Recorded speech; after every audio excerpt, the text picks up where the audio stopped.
Friends, आज हम पढ़ेंगे ह्यूमन डाइजेस्टिव सिस्टम के बारे में। ह्यूमन डाइजेस्टिव सिस्टम क्या होता है? हम जो भी न्यूट्रिएंट्स हम जो भी फूड के थ्रू न्यूट्रिएंट्स अपने बॉडी में लेते हैं, उस बॉडी में न्यूट्रिएंट्स को डाइजेस्ट होना होता है और यूटिलाइज होना होता है, चाहे जिससे हमें हमारी बॉडी को एनर्जी प्रोवाइड हो सके।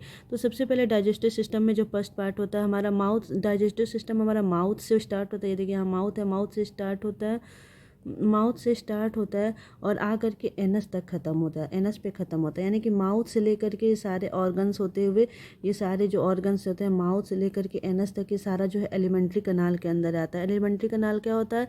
एक लॉन्ग स्ट्रक्चर होता है, लॉन्ग ट्यूब लाइक स्ट्रक्चर होता है, जिसमें जो है खाने का डाइजेशन टोटली होता है, फूड का डाइजेशन। सबसे पहले जो फूड होता है, फूड हम माउथ के थ्रू अंदर लेते हैं। माउथ के थ्रू हम फूड क्या कर रहे हैं? अंदर लेते हैं। जब माउथ के थ्रू हम खाना जो है अंदर लेते हैं, इनटेक ऑफ, और माउथ के थ्रू जब हम अंदर लेते हैं तो इस प्रोसेस को हम कहते हैं इंजेशन कहते हैं। इस प्रोसेस को हम क्या कहते हैं? इंजेशन कहते हैं। तो जब माउथ के थ्रू, माउथ हमारा ओपन होता है एक कैविटी लाइक स्ट्रक्चर में, जिसको कि हम कहते हैं बकल कैविटी। यानी जब हम मुंह खोलते हैं तो हमारे मुंह के अंदर एक कैविटी दिखाई देती है, खाली जगह दिखाई देती है, जिसमें दांत होते हैं, जीभ होते हैं, पैलेट्स होते हैं, तो उसको कहते हैं बकल कैविटी। तो बकल कैविटी में ही यहाँ से मुंह फूड जो है अंदर आया, देखिए, और यहाँ पे 3 ग्लैंड्स होते हैं, जिससे कि सलाइवा सिक्रीट होता है। इस ग्लैंड्स को कहते हैं सलाइवरी ग्लैंड। ये सलाइवरी ग्लैंड जो होता है हमारे बकल कैविटी में प्रेजेंट होता है, ये सलाइवा सिक्रीट करते हैं। इस सलाइवा में एक एंजाइम होता है जिसको कि हम कहते हैं सलाइवरी एमाइलेज एंजाइम। ये सलाइवरी एमाइलेज एंजाइम जो फूड होता है, फूड में जो स्टार्च होता है, स्टार्च को कन्वर्ट कर देता है माल्टोज में। फूड में स्टार्च को कन्वर्ट कर देता है माल्टोज में। देन इस फूड में हमारा यहाँ से म्यूकस भी सिक्रीट होता है, म्यूकस मिल जाता है, और फूड जो है सलाइवा और म्यूकस के मिलने के बाद बॉल लाइक स्ट्रक्चर हो जाता है और एकदम सॉफ्ट हो जाता है, जिससे कि ये इसको हम बोलस कहते हैं। इस बॉल लाइक स्ट्रक्चर को हम कहते हैं बोलस।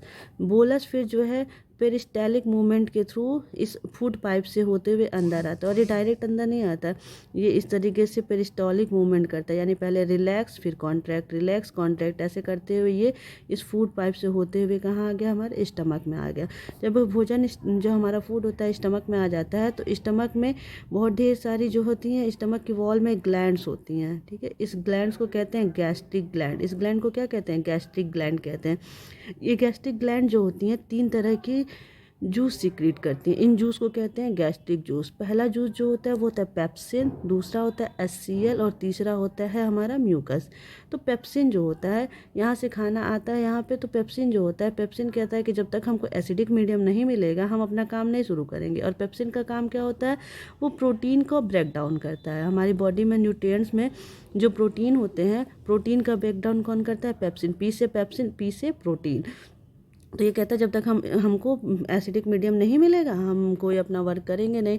इसको एसिडिक मीडियम प्रोवाइड करने के लिए जो गैस्ट्रिक ग्लैंड्स होते हैं वो जूस, एक HCl जो कि हाइड्रोक्लोरिक एसिड होता है, हाइड्रोक्लोरिक एसिड सिक्रीट करते हैं। तो हाइड्रोक्लोरिक एसिड का काम क्या है कि हाइड्रोक्लोरिक एसिड जो होता है वो इस पेप्सिन के लिए, यहाँ पे पेप्सिन के वर्क के लिए क्या करता है? एसिडिक मीडियम क्रिएट करता है। और दूसरी चीज़, ये हाइड्रोक्लोरिक एसिड स्ट्रॉन्ग एसिड होता है, तो हमारे फूड में जो भी, हमारे फूड के थ्रू जो भी बैक्टीरिया वायरस अंदर आ गए रहते हैं उनको डिस्ट्रॉय करता है, यानी डिसइंफेक्शन में भी ये वर्क करता है। तीसरा जो गैस्ट्रिक जूस निकलता है वो क्या होता है? म्यूकस होता है। चूँकि HCl बहुत स्ट्रॉन्ग एसिड है, और अगर ये ज़्यादा मात्रा में सिक्रीट हो गया तो हमारी स्टमक की वॉल को क्या करेगा? नुकसान पहुँचाएगा। इसलिए उसकी वर्क को कम करने के लिए म्यूकस जो होता है उसको अल्कलाइन बना देता है। देन फूड जो है स्टमक में पूरी तरह से डाइजेस्ट होने के बाद से कहाँ आ जाता है?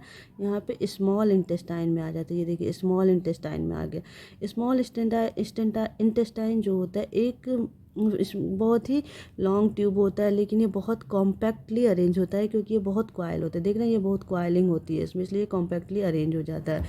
जब भोजन जो है यहाँ पे आ जाता है स्मॉल इंटेस्टाइन में, तो स्मॉल इंटेस्टाइन के 2 दोस्त होते हैं। पहला दोस्त जो होता है वो लीवर होता है, और दूसरा दोस्त होता है इसका ये पैनक्रियाज होता है। तो लीवर क्या करता है?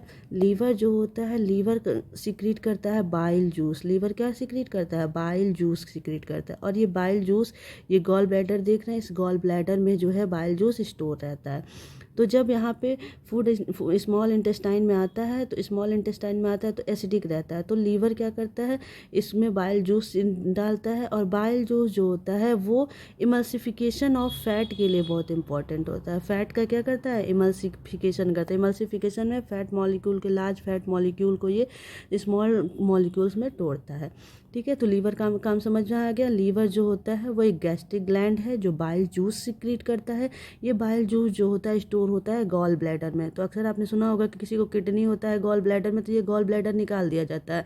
यानी कि यहाँ पे लीवर जो है बाइल जूस तो बनाएगा बट वो स्टोर नहीं कर पाएगा। इसलिए ऐसे लोगों को क्या कहा जाता है कि आप ज़्यादा ऑयली मत खाइए, क्योंकि जब ये स्टोर नहीं हो पाएगा गॉल ब्लैडर में बाइल, तो फिर ये इमल्सिफिकेशन ऑफ फैट में हेल्प नहीं कर पाएगा, ज़्यादा मदद नहीं कर पाएगा।